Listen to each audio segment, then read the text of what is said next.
ကိုပိုင်ခြံဝင်းနဲ့နေထိုင်လိုသူများမြေယာကိစ္စစီမံဆောင်ရွက်နေသူများမြေယာမှုကိစ္စဖြစ်နေသူများလုပ်ငန်းကိစ္စရေးတကြီးစီမံဆောင်ရွက်နေသူများဘေးဥပရန်ဥပအန်ဒီကင်းလို့သူများငလင်ဘေးအန်ဒီရဲ့ကင်းလို့သူများအနေနဲ့ဝတ္တုံဒီနတ်မင်းကြီးကိုပင့်ဆောင်ပူဇော်လိုက်ပါ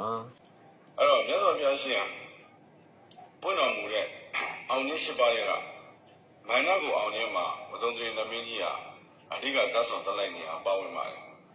မြတ်စွာဘုရားရှင်ကိုမန္တကနေုံမောင်းတသိန်းနဲ့လက်နက်ပေါင်းများစွာတိုက်ခိုက်ပြီးတော့ဘုရားရှင်ရဲ့အောင်မြင်ဘောဓိပင်နဲ့ရှုပလင်ကို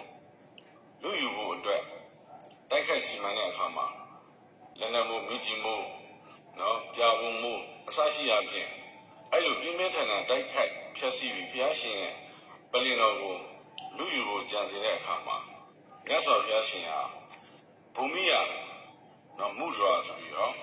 လက်ကိုမြေကြီးကိုထိပြီးတော့ထိုင်တော်မူတဲ့မူဒရာနဲ့မြေကြီးကိုလက်ထောက်လိုက်တယ်ထောက်လိုက်ပြီးတဲ့အခါမှာနုမ900ရင့်မှာတစ်ချိန်လေးသိန်းရှိကဘာသိန်းများစွာသောဖြည့်ဆွတ်ခဲ့တဲ့ပါရမီတော်တွေထဲမှာဥဒ္ဒဒါနပြုတဲ့အခါတိုင်းရေစက်သွန်းချအမြပြေးဝေခဲ့တဲ့အကြောင်းတွေကိုသစ္စာဒိဋ္ဌံပြုတဲ့အခါမှာဝေဒုံတိနတ်မင်းဟာမြတ်စွာဘုရားရှင်သွန်းချခဲ့တဲ့လေးသိန်းရှိတဲ့ကဘာသိန်း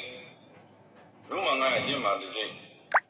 အမေမတွက်နိုင်တော့အောင်သောအကျင့်ပေါင်းများစွာသောသွန်းချတဲ့ရေစက်တွေကိုနတ်မင်းရဲ့ဆန်စားနေပြီးတော့ညှစ်ပြီးတော့ရေတွေကိုညှစ်ချလိုက်တာအဲ့ဒီရေစီးတာတဲ့ရေစီးမြောင်းရေစီးကြောရဲ့မှာမန္တနဲ့အပေါင်းပါတွေအားလုံးဟာမျောပါပြီးတော့မန္တကနေယုံတက်ကြီးဟာဘုရားရှင်ရဲ့ပလင်တော်နဲ့ဘောဓိပင်ကို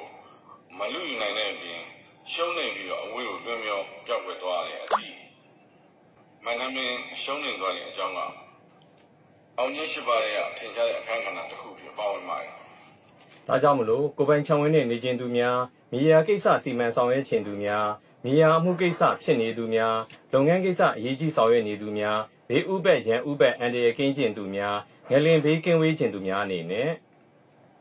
ဒီဝတ္တုံဒီနတ်မင်းကြီးကိုပင့်ဆောင်ပူဇော်နိုင်ပါတယ်ဝတ္တုံနတ်မင်းကြီးကိုပင့်ဆောင်ပူဇော်လိုပါကမြတ်မိတ်တာရဲ့ Facebook page TikTok page က Messenger မှာမှာယူနိုင်တယ်လို့399446369564 3998094496မှာဆက်သွယ်မှာယူနိုင်ပါတယ်ခင်ဗျာ